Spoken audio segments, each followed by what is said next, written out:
Bien, hola chicos, ¿cómo están? Ahora vamos a ver placenta como anexo extraembrionario. Bien, bueno, los anexos extraembrionarios son la placenta, el amnios, el saco vitelino, la alantoides y el cordón umbilical.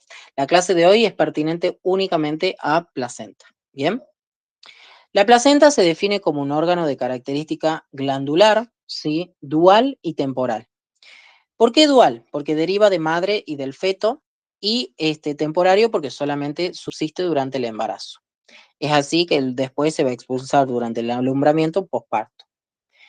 Desde un punto de vista macromicroscópico, está formado por la placa coriónica, la placa decidual y el espacio intervelloso.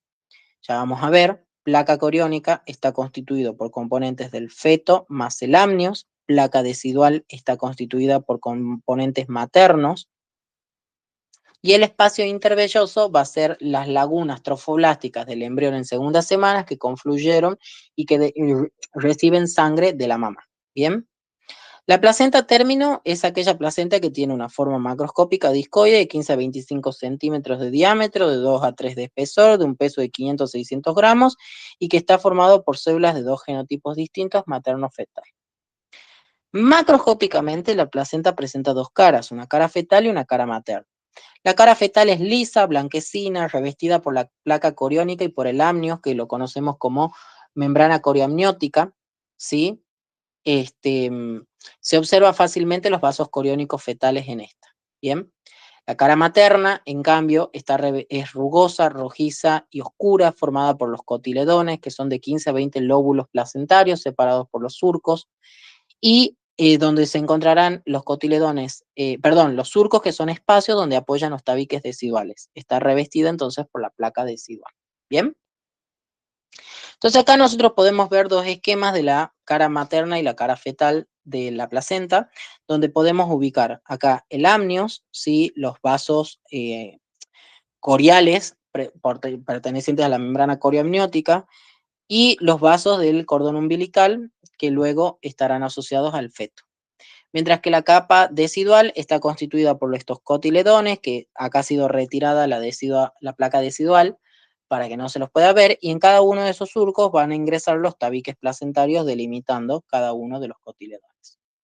Acá tienen una imagen macroscópica de ambas estructuras donde se puede ver específicamente el amnios, que es esto blanco, el cordón umbilical tortuoso, obviamente, los vasos coriales, que son estos que se ven ahí, ¿sí? Esto blanco que se ve acá es amnios, que se continúa hacia acá, fíjense, ese es el amnios, y lo rojizo que ven por debajo del amnios va a ser la placa coriónica del embrión, ¿bien? Mientras que esta es la cara materna, donde acá está vista la decidua basal, que ha sido removida, para que se puedan ver los cotiledones, que son cada una de estas estructuras, donde en sus surcos van a encontrarse ¿quiénes? Los tabiques placentarios propios de la decidua basal. ¿Bien? Entonces, al repasar, nosotros tenemos que tener en cuenta que la mórula, que aparece en la primera semana del embrión, va a presentar una membrana pelúcida porosa que mientras vaya transcurriendo la trompa y el útero va a recibir líquido para transformarse en el blastocisto, porque el líquido forma el blastocele. Ese blastocele luego va a ser suplantado por el saco vitelino primitivo y secundario, y luego eso en el futuro se va a constituir como intestino primitivo. El blastocisto posee dos polos, uno animal o embrionario y uno vegetal o anembrionario, donde va a encontrarse dos poblaciones celulares, una externa que es el trofoblasto, y hacia el polo embrionario va a aplicar tanto el trofoblasto como el embrioblasto. Entonces, esto es un esquema de un blastocisto donde se puede ver estas características. Este es el blastocele, todas las células externas es el trofoblasto en verde, y en azul se ve el embrioblasto. En azul oscuro podemos ver células del trofoblasto que emplean específicamente a la membrana pelúcida para poder perforar el epitelio uterino y llegar hasta el estroma, donde se implantará. ¿Bien? La placenta, entonces, hacia el final de la primera semana, el trofoblasto se implanta en el tercio superior y posterior del embrión, y el endometrio, que está en fase progestágena, resulta en la reacción decidual, que es la formación de estas células ovoideas acidófilas pálidas ricas en glucógenos y lípidos, abundantes en sustancia fundamental amorfa, que es el estroma edematizado de la placenta. ¿Por qué está edematizado? Porque estoy en fase progestaje. Entonces, desde un punto de vista anatómico-histológico, la placenta deriva de la mamá y del bebé. De la mamá tiene el útero, que específicamente es la decidua basal, y esta decidua basal formará la placa decidual de las cuales saldrán los tabiques placentarios. La porción fetal es mediante el trofoblasto, que derivará en el corion, que es la suma del mesodermo extraembrionario, citotrofoblasto y sin citotrofoblasto, el cual se organizará en la placa coriónica. Esta placa coriónica dará origen a las vellosidades coriales, que van a ser clasificadas en dos formas, que van a ser vellosidades de anclaje y vellosidades libres según la función, y vellosidades primarias, secundarias, terciarias y terciarias definitivas según la maduración. Estas vellosidades troncales de 2 a 4 van a formar los cotiledones, y estos cotiledones van a estar inmersos en el espacio intervelloso.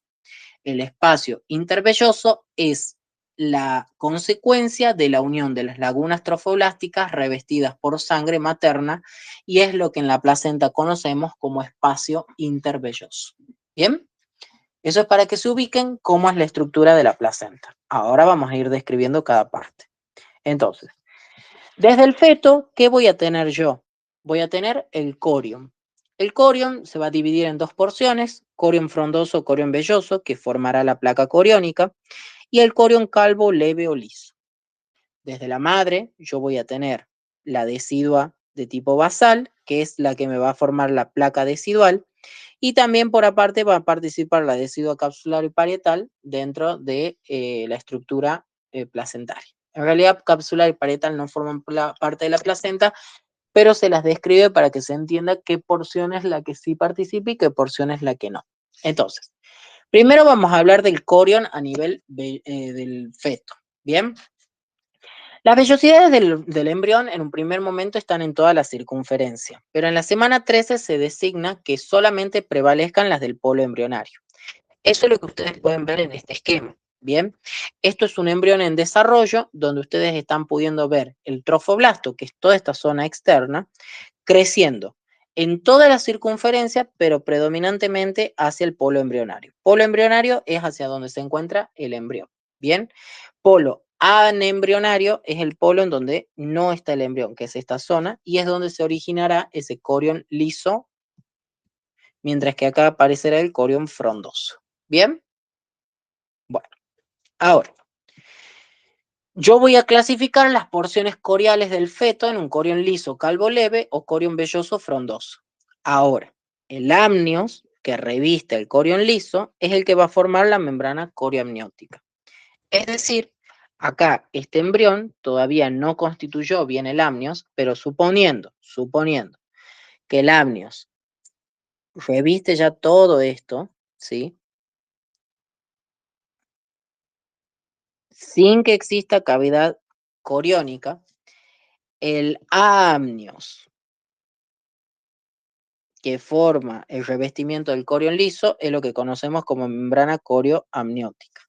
Bien, y el amnios que está adyacente hacia el corion frondoso es lo que va a formar la placa coriónica. Bien, ¿qué es lo que va a pasar? Que la placa coriónica se va a continuar con la membrana corioamniótica en la periferia. Fíjense. Borremos todo mejor. Entonces, esto es corion frondoso, ¿verdad? Corion frondoso. Si el amnios viene por acá, revistiéndolo, todo esto es ahora lo que se va a llamar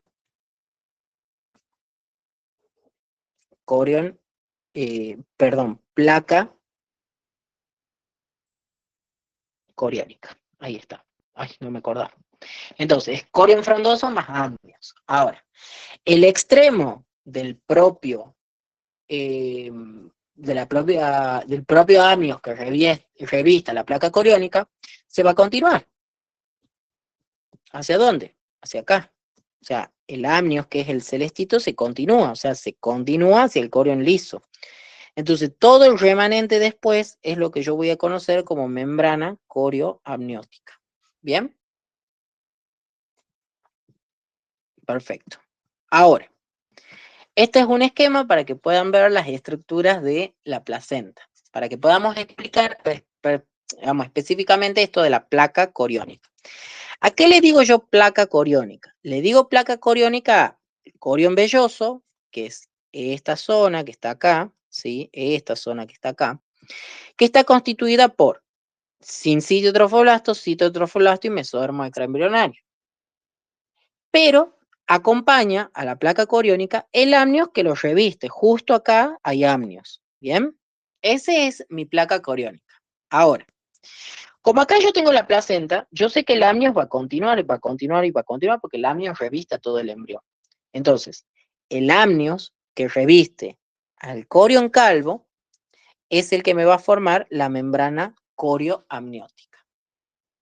Ahora, fíjense que la membrana corioamniótica apoya sobre la decidua parietal, pero no sobre la decidua basal, que es la que me forma la placenta. Entonces, ya vamos a ver en un rato, la placa decidual está constituida por la decidua basal, que es la porción materna, ¿sí? Pero con un revestimiento de células embrionarias. Las células que forman las vellosidades continúan a los tabiques, las continúan de esta forma y se reflejan nuevamente. Esas células son el citotrofoblasto y el sincitiotrofoblasto. Entonces, esa es la placa decidual.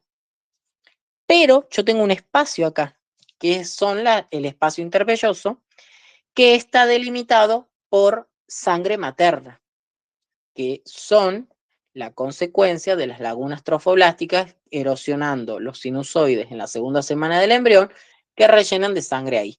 ¿Bien? Por aparte, acá aparecen los tabiques placentarios, que son células deciduales que delimitan los cotiledones. ¿Bien? Y eso es básicamente todo. Lo último, y que para que entiendan, fíjense que hay orificios vasculares dentro de la decidua. ¿Por qué? Porque el citotrofoblasto es el que erosionaba los sinusoides maternos para que entre la sangre en la placenta. ¿En dónde? En el espacio intervelloso. Entonces esta imagen, la verdad que está muy piola porque nos esquematiza todas las porciones de la placenta. ¿Bien? Ahora, siguiendo con la estructura del feto, las vellosidades placentarias las podemos clasificar en según su maduración o según su función. Si yo hablo de su maduración, yo me tengo que acordar. Todos los libros de embriología dicen que en la tercera semana aparecen las 3 vellosidades. Es decir, que al principio de la tercera semana aparece la vellosidad primaria, que durante la tercera semana aparece la secundaria y al final de la tercera semana aparecen las terciarias. Pero yo me tengo que acordar de la reglita memotécnica que ya hemos explicado. Es la vellosidad numérica más un 1 me da la semana. Entonces, la vellosidad primaria más 1 aparece en la segunda semana. La vellosidad secundaria más 1 aparece en la tercera semana. La vellosidad terciaria más 1 va a aparecer en la cuarta semana. ¿Bien? Y eso tiene lógica con lo que dicen los libros, porque los libros dicen, al principio de la tercera semana, es decir, que en la segunda semana se desarrolló la vellosidad primaria. Durante la tercera semana, es decir, que en la tercera semana tengo la vellosidad secundaria. Y al final de la tercera semana, es decir, en cuarta semana, yo ya tengo la vellosidad terciaria. Estudienlo de las dos formas, como se los pregunten, va a servir. Ahora, yo les he dicho que las vellosidades terciarias se dividían en terciarias y en terciarias definitivas. ¿Por qué? Porque esa vellosidad terciaria que aparece en el primer mes durante la cuarta semana, durante el cuarto mes, es decir, la 16ª semana y hasta la 20ª semana, es decir, el quinto mes, van a sufrir un proceso de maduración. ¿Qué es lo que va a cambiar? Aumentará el espesor de la vellosidad, haciéndose más con mayor diámetro. Se perderá mucho la cubierta trofoblástica, tanto sincitio trofoblasto como trofoblasto, y los vasos que están dentro de estas vellosidades se acercarán hacia la membrana del sincitio trofoblasto. ¿Qué quiero decir? Para que entiendan esto, primero entendamos cómo está constituida una vellosidad placentaria. Una vellosidad placentaria consta de mesodermo extraembrionario que deriva del saco vitelino en la segunda semana y que dará origen a las células conectivas de la placenta. ¿A quiénes, por ejemplo? A macrófagos del sistema fagocítico mononuclear que se llaman células de Hofbauer y al endotelio más el núcleo conectivo propio del mesodermo de la vellosidad. Por aparte voy a tener el citotrofoblasto que deriva del trofoblasto, que es la capa interna, que es mitóticamente activa, que es un epitelio cúbico poco apetente y forma el sincitio. Y el sincitio trofoblasto, que es la capa externa del trofoblasto, amitótica, formada por una masa citoplasmática multinucleada con microvellosidades apetente y que forman los nodos sincitiales. Esto de los nodos sincitiales para los de la UNT sí, para los de la San Pablo T no. ¿Bien? No lo estudian. Los que les dije sí, sí. Entonces, desde un punto de vista madurativo, la vellosidad primaria consta de sincitio trofoblasto y citotrofoblasto. La vellosidad secundaria consta de sincitio trofoblasto, citotrofoblasto y mesodermo extraembrionario. Estas tres estructuras organizan el corion. En cambio, las dos anteriores organizan el trofoblasto. Y finalmente, la vellosidad terciaria tiene un sincitio trofoblasto, un citotrofoblasto y tejido conectivo laxo con capilares fetales en su interior. Ahora, barrera hematoplacentaria para los chicos de la San Pablo es distinto que para los chicos de la UNT. Para los chicos de la San Pablo tienen que saber que la vellosidad terciaria antes del quinto mes, es decir, la terciaria común y corriente, tiene sincitio trofoblasto de tipo continuo, que es este verde periférico oscuro. Tiene citotrofoblasto continuo, que es el verdito clarito que ahora lo estoy pintando en celestito. Y un núcleo de tejido conectivo con capilares fetales que están en su interior. Pero, después del quinto mes, ¿ustedes cómo lo van a estudiar? Van a estudiarlo como sincitio trofoblasto, que es el periférico verde oscuro. Lo van a estudiar como citotrofoblasto, que fíjense, acá se hace discontinuo, pero a ustedes la cartilla no se los dice así. Entonces, citotrofoblasto y punto. Como esto es de origen epitelial, esto tendrá una membrana basal, el citotrofoblasto. El citotrofoblasto se apoya sobre una membranita basal. ¿Bien? El núcleo de tejido conectivo sigue apareciendo por debajo y voy a tener el endotelio capilar con su membranita basal. Entonces, el endotelio se asocia a esto.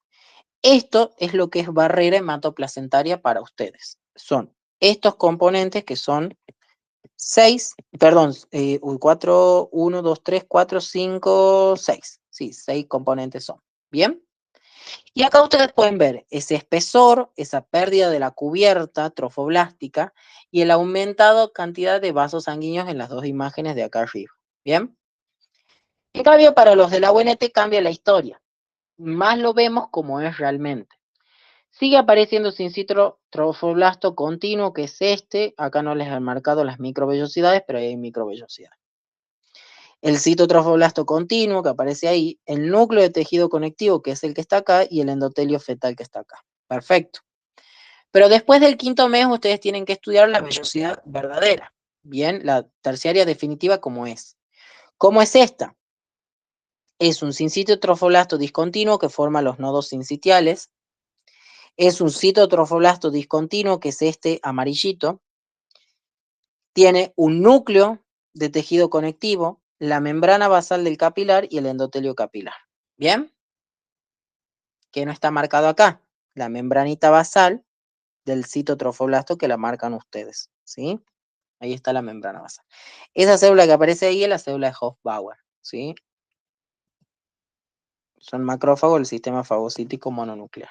¿Bien? Bueno, pero la otra forma en que la pueden estudiar los chicos de la UNT es de esta forma. La barrera hematoplacentaria está constituida por esta masa, fíjense, y esta imagen la toman siempre en los parciales y en los finales, así que estudienla, que es esa masa citoplasmática multinucleada que ven acá, de sincitio trofoblasto. Esas microvellosidades miran hacia el espacio intervelloso. Por aparte, ese sincitio trofoblasto se agarra por ese epitelio estratificado que tiene con el citotrofoblasto por medio de desmosomas. Entonces, por abajo, ¿a quién voy a tener? A la célula cúbica esta, que es el citotrofoblasto. Este citotrofoblasto, al ser un epitelio, tiene una membrana basal.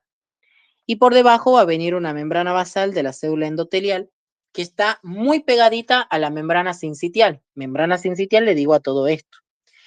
¿Quién viene por abajo? El endotelio capilar, que tiene su glóbulo rojo acá. Entonces, los componentes pasan así o pasan así. El espacio intervelloso es sangre materna, el capilar es fetal, es sangre fetal. ¿Bien?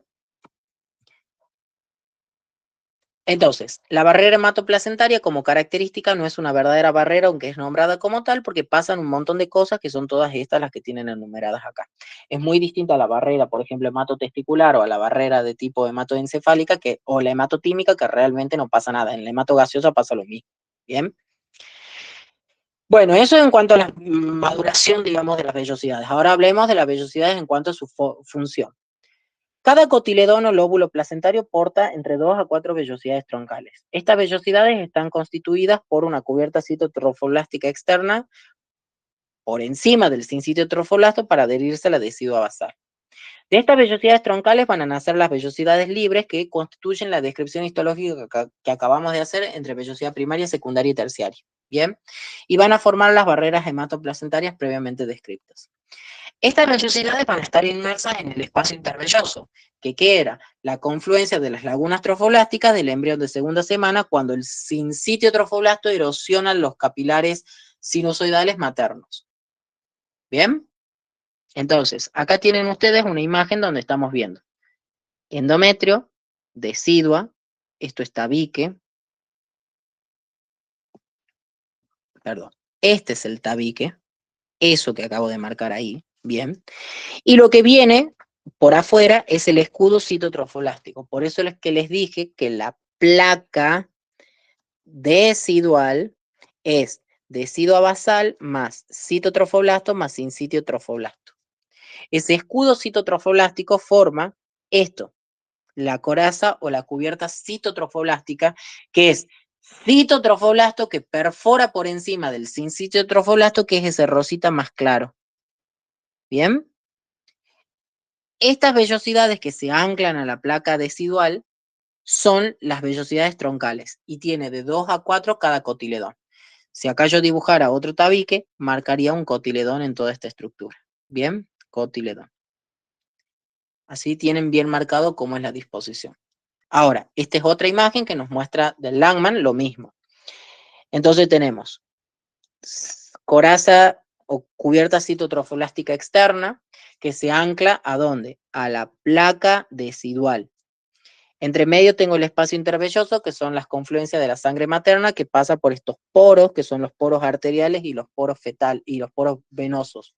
¿Por qué? Porque el sincitio trofoblasto, que es el verde oscuro, es el que erosiona a las células en sinusoidales maternas para que entre la sangre.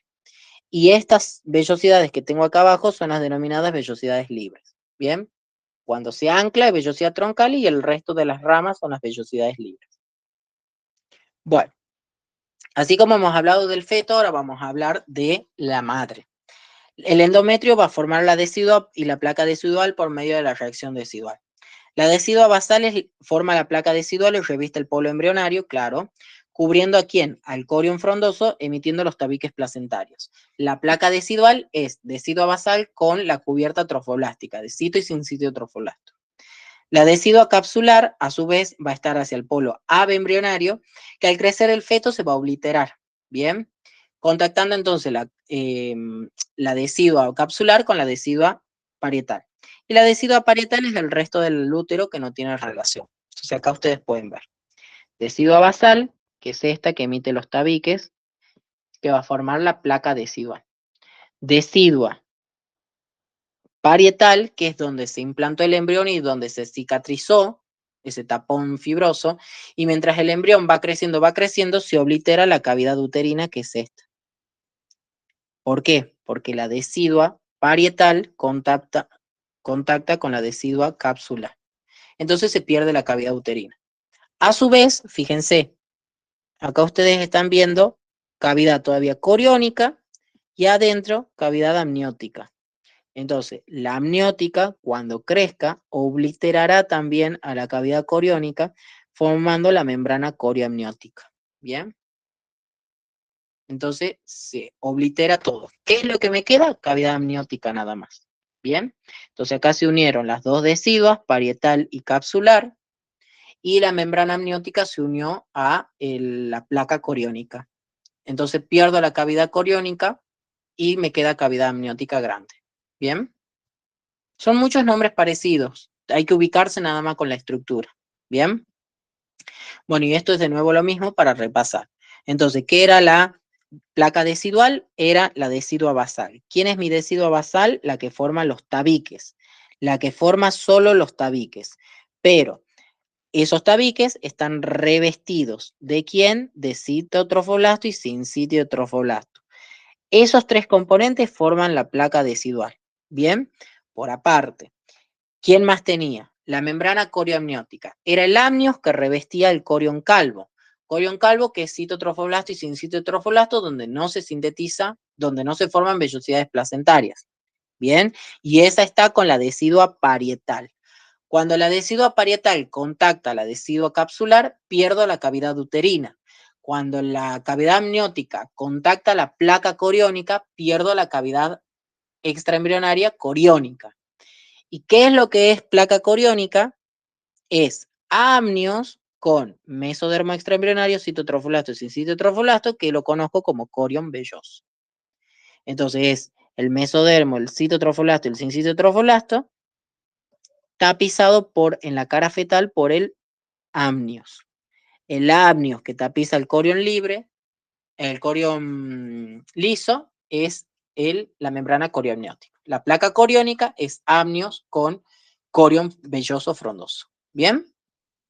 Bueno, entonces repasando las placas, la placa coriónica es corion velloso con el amnios adyacente. El corion es mesodermo extraembrionario, citotrofoblasto y sincitiotrofoblasto, y en sus bordes se continúa con la membrana corioamniótica, que es corion liso más amnios. Acá es corion velloso más amnios. Bien, de la placa coriónica van a salir las vellosidades que van a formar los cotiledones. La placa decidual es decidua basal más el revestimiento citotrofoblástico, la coraza trofoblástica y sincitiotrofoblasto. La placa decidual me da el tabique placentario. El tabique tapizado con el cito y el sincitio forma la placa decidual. Entre dos tabiques tengo un cotiledón y entre ambas placas, coriónica y decidual, tengo el espacio intervelloso. ¿Bien? Bueno, y esto es de nuevo para que vean. La placa coriónica es amnios, que ven acá, más el cito, el sincitio y el mesodermo extraembrionario, que es todo lo que se ve acá. Se delimita, fíjense cómo el cito y el sincitio van a volver y van a revestir ¿a quién? A la placa decidual. Acá tengo tabique y acá se forma un cotiledón. ¿Bien? Lo que acá dice laguna placentaria es el espacio intervelloso donde está la sangre de la mamá. Entonces, la sangre de la mamá pasa con los componentes hacia acá y del feto pasa hacia acá. ¿Bien? Funciones de la placenta, bueno, son todas estas, las leen ustedes, o sea, hay que estudiarlas, no es más. Lo que sí quiero que sepan es que la síntesis de las hormonas viene del sincitio trofoblasto y los demás componentes ya los leen ustedes y los estudian, ¿sí?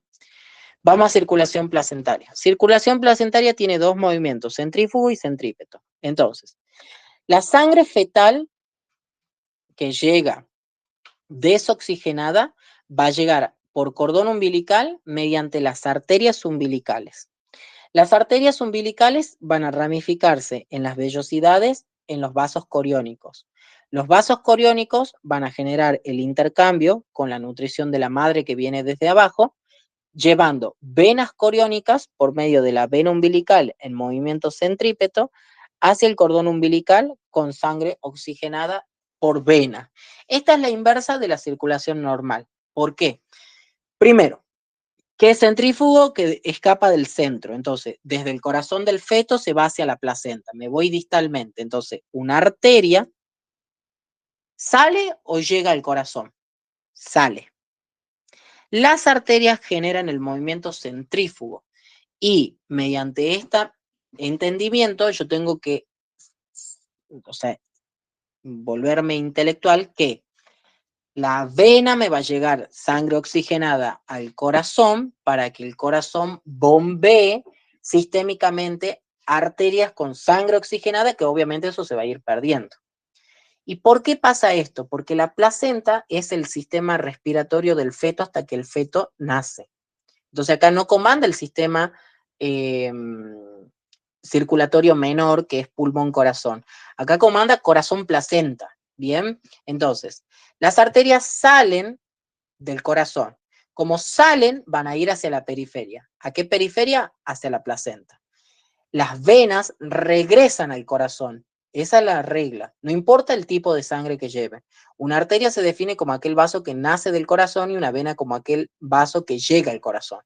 Entonces la vena, por movimiento centrípeto, es decir, desde la periferia hacia el centro, regresará hacia el corazón, llevando sangre oxigenada para generar el intercambio. Ahora, la sangre materna de la mamá va a ir por las arterias. Esa es la gran diferencia con el feto. Va a liberarla en el espacio intervelloso y regresarán con todos los desechos del feto por la vena endometrial, que traerá sangre materna desoxigenada y hará circulación menor, circulación mayor. El contenido de la circulación, digamos, sanguínea en la placenta recambia 3 o 4 veces por minuto y es un contenido de 150 mililitros lo que puede ingresar en placenta. ¿Bien? Bueno, y esto es lo mismo que les acabo de decir recién. La vena umbilical regresa al corazón, está en color rojo porque la vena lleva sangre oxigenada, mientras que los vasos arteriales salen del corazón y es la que me va a dar las dos arterias umbilicales. ¿Bien? Por eso las arterias llevan sangre desoxigenada y la vena lleva sangre oxigenada. Si fuese al revés, yo llevaría hacia el corazón sangre desoxigenada y hacia la placenta sangre oxigenada. Eso no tiene sentido, ¿sí? Entonces tengo que hacerlo a la inversa. Bien. Bueno, chicos, con esto terminamos las clases. Nos estamos viendo en el próximo TP. Chau, chau.